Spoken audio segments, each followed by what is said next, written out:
Hi, இன்றைக்கி நம்ம சேனலில் ஒரு சூப்பரான மாங்காய் குழம்பு எப்படி செய்கிறது அப்படின்னு தான் பார்க்க போகிறோம். அதுக்கு தேவையானது எல்லாம் என்னென்னு ஃபஸ்ட்டு பார்த்துக்கலாம்.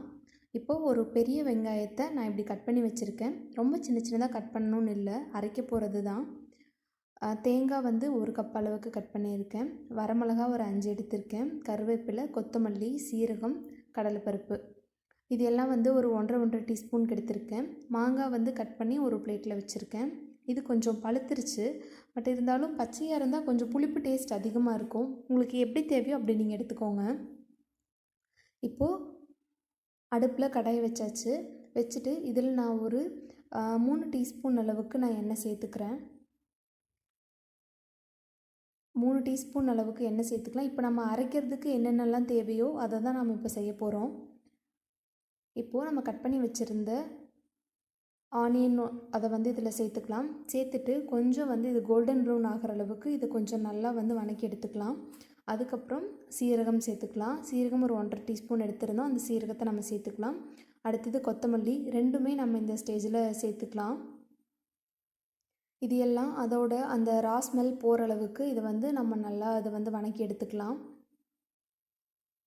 இப்போது நம்ம இது கூட நம்ம வரமிளகாய் சேர்த்துக்கலாம். நான் ஒரு 5 வரமிளகாய் எடுத்திருக்கேன். உங்களுக்கு காரத்துக்கு எவ்வளோ தேவையோ அந்த அளவுக்கு நீங்கள் கூட குறைச்சி சேர்த்துக்கலாம்.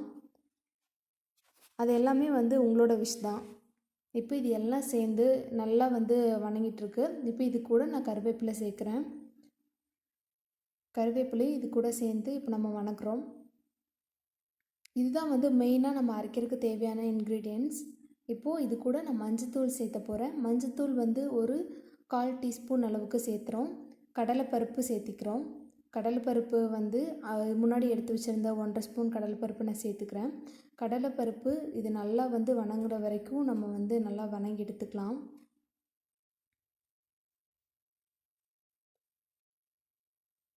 இப்போது இந்த ஸ்டேஜில் நம்ம வந்து நம்ம முன்னாடியே சொன்ன மஞ்சத்தூள் வந்து நம்ம சேர்த்த போகிறோம். எல்லா டிஷ்க்குமே நம்ம வந்து மஞ்சத்தூள் சேர்த்து தான் செஞ்சிட்ருக்கோம். மஞ்சத்தூள் வந்து ஒரு 1/4 டீஸ்பூன் அளவுக்கு எடுத்துக்கலாம். அதை வந்து சேர்த்தியாச்சு. இது எல்லாத்தையும் வந்து நல்லா மிக்ஸ் பண்ணிக்கலாம். நல்லா மிக்ஸ் பண்ணி இதெல்லாம் கொஞ்சம் வதங்கினதுக்கப்புறம் எடுத்து வச்சுருந்த 1 கப் தேங்காயை வந்து நம்ம இது கூட சேர்த்துக்கலாம். தேங்காய் வந்து இது கூட சேர்ந்து எல்லாமே வந்து கொஞ்சம் நல்லா கலந்து வதங்கினதுக்கப்புறம் இதுதான் வந்து நம்ம அரைக்கிறதுக்கு தேவையான முக்கியமான பொருள். இப்போ இந்த ஸ்டேஜில் நம்ம அடுப்பை அணைச்சிக்கலாம். இப்போ இதை நல்லா ஆற வைக்கலாம். ஆற வச்சு தான் நம்ம அரைக்க முடியும். ஸோ இதை எடுத்து நான் தனியாக கீழே வச்சுட்டேன். இப்போ இதை வந்து நான் நல்லா ஆற வைக்க போகிறேன். ஆற வச்சுட்டு இதை நீங்கள் வந்து இன்னொரு ஜாருக்கு ட்ரான்ஸ்ஃபர் பண்ணிக்கலாம். ஜாருக்கு ட்ரான்ஸ்ஃபர் பண்ணதுக்கப்புறம் இதை அரைச்சி எடுத்துக்கலாம். இப்போ அரைச்சி எடுத்தாச்சு. இந்த பேஸ்ட் வந்து இப்படி தான் இருக்கும். ஏன்னா நம்ம மஞ்சத்தூள் தேங்காய் எல்லாம் போட்டிருக்கனால இந்த கன்சிஸ்டன்சியில் கிடைக்கும். நம்ம குழம்புக்கு ஏற்ற மாதிரி அதை தண்ணியை ஊற்றி நீங்கள் கலக்கிக்கலாம். இப்போது இன்னொரு கடாயை எடுத்து அடுப்பில் வச்சு அதில் வந்து ஒரு 2 டீஸ்பூன் நான் எண்ணெய் சேர்த்துக்கிறேன். அரைச்சி வச்சதை நீங்கள் கடைசியாக தான் நம்ம யூஸ் பண்ண போகிறோம், அது அப்படியே இருக்கட்டும். இப்போது நான் இதில் வந்து கடுகு சேர்த்த போகிறேன். 1 ஸ்பூன் அளவுக்கு கடுகு சேர்த்துறோம். கடுகு நல்லா பொரியட்டும். இப்போ கடுகு எல்லாமே நல்லா பொரிஞ்சிருச்சு. இப்போ வந்து கருவேப்பிலை, இதில் வந்து வரமிளகா சேர்த்துக்கிறேன். இது வந்து தாளிப்புக்காக நம்ம சேர்த்துறது தான். இது வந்து அவ்வளோவா சேர்த்தணுங்கிற அவசியம் இல்லை. காரம் எல்லாமே நம்ம அரைக்கும் போதே சேர்த்தியாச்சு. இப்போ நம்ம அரைச்சதை வந்து இதில் ஊற்றிக்கிறோம். நம்ம அரைச்சி வச்சுருந்ததை வந்து இதில் சேர்த்தியாச்சு. திக்காக வேணும்னா நீங்கள் வந்து திக்காக எடுத்துக்கலாம். இல்லை எனக்கு கொஞ்சம் வந்து குழம்பா நல்லா வேணும், நிறையா பேர்த்துக்கு வேணும் அப்படின்னா நீங்கள் இது கூட கொஞ்சம் தண்ணியை மிக்ஸ் பண்ணி இந்த ஸ்டேஜில் கொதிக்க வச்சிங்க அப்படின்னா உங்களுக்கு இன்னும் கொஞ்சம் அதிகமான குவான்டிட்டி கிடைக்கும். அவ்வளோதான். இது எல்லாமே நல்லா கொதிச்சுக்கிட்டுருக்கு.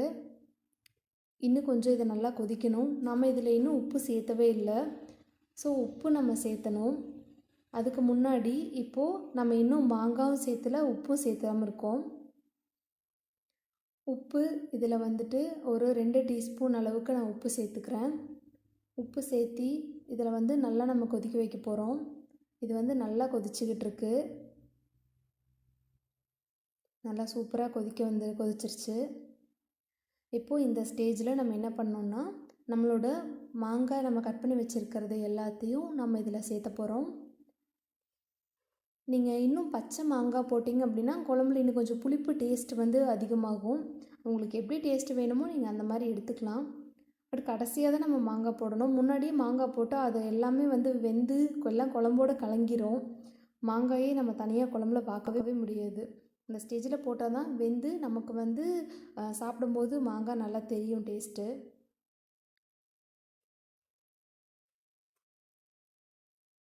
இப்போது நான் மாங்காய் டேஸ்ட் வந்து இது ரொம்ப புளிப்பாக இருக்குங்கிறதுக்காக சர்க்கரை ஆட் பண்ணியிருக்கேன். அவ்வளோதான். ஆட் பண்ணிவிட்டு ஒரு கொதி விட்டோம்னா இறக்கியாச்சு. கார்னிஷ்காக நான் கொத்தமல்லி சேர்த்துறேன். நம்மளோட சூப்பரான மாங்காய் குழம்பு ரொம்ப டேஸ்டியாக சூப்பராக ரெடி ஆயிடுச்சு. நீங்களும் இதை ட்ரை பண்ணி பார்த்துட்டு எப்படி இருக்குது அப்படின்னு சொல்லி எங்களுக்கு கமெண்ட் பண்ணுங்கள். தேங்க்யூ.